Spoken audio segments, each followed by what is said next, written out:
আজকে যারা বলেন এই বাচ্চারা কোথা থেকে এসেছে, আজকে যারা মনে করেন এই তরুণ শৈশবের লোকেরা তোমরা আর কি করেছো, আমরা 15 বছরে সব করে ফেলেছি। ইয়েস, করেছি, আমরা সবাই করেছি।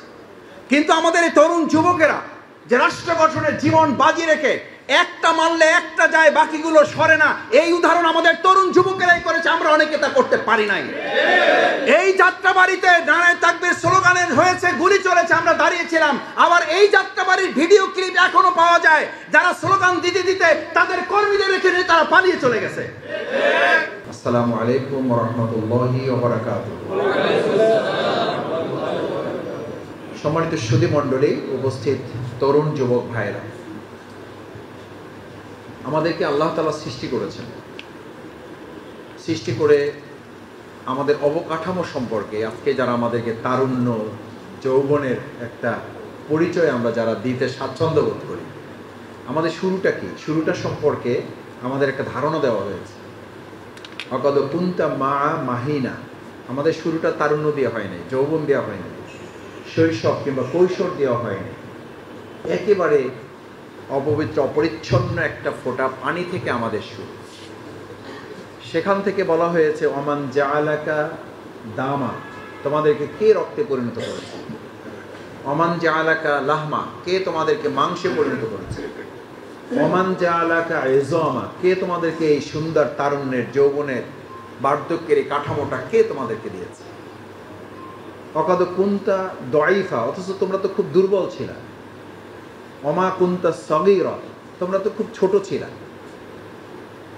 ওমা কুনতা জাহিলা, এখন আমরা আরবি বলি, ইংরেজি বলি, উর্দু বলি, বাংলা বলি, ফার্সি বলি, জোরে কথা বলি, চিৎকার করি, অথচ একটা সময় তো তুমি একেবারে অজ্ঞ মূর্খ ছিলা। 2টা বছর তোমার এমন ছিল যে কোনো ভাষাই তুমি জানতে না, কান্নাই ছিল তোমার 2 বছরের ভাষা। 2 বছরের ভাষাই ছিল কি? কান্না।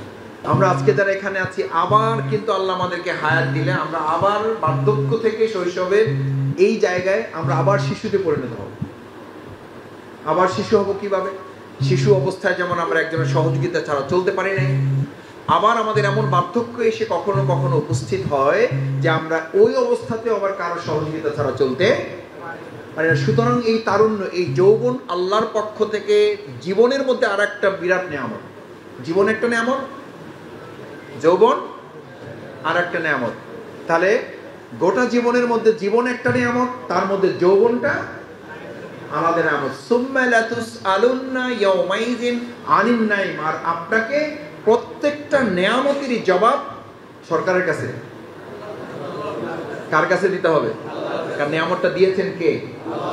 আবার দেখেন, নিয়ামতেরই জবাব যে দিতে হবে, এটা শুধু কোরআনের কথা নয়, এটা হাদিসে উল্লেখ করা আছে যে 5টি প্রশ্নের জবাব না দিয়ে কাল কিয়ামতের দিন বনে আদম, একজন আল্লাহর বান্দা বান্দি, তার পা এক চুল পরিমাণ সামনে আগাতে পারবে না। তার 5টা প্রশ্নের মধ্যে একটা প্রশ্ন দিলেই হয়ে যেত যে তার পুরো জীবনের হিসাব দিতে হবে। কিন্তু মজার ব্যাপার হচ্ছে, খেয়াল করেন, জীবন যেমন একটা নিয়ামত, এর মধ্যে যৌবনকে যেমন আল্লাহ তাআলা আলাদা একটা নিয়ামত হিসেবে দিয়েছেন, ঠিক জবাবের মধ্যেও, প্রশ্নের মধ্যেও আল্লাহ তাআলা পুরো জীবনের হিসাব নেবেন, তার মধ্যে যৌবনের আলাদা করে আবার আল্লাহ তাআলা আমাদের কাছ থেকে হিসাব দেবেন। সুবহানাল্লাহ।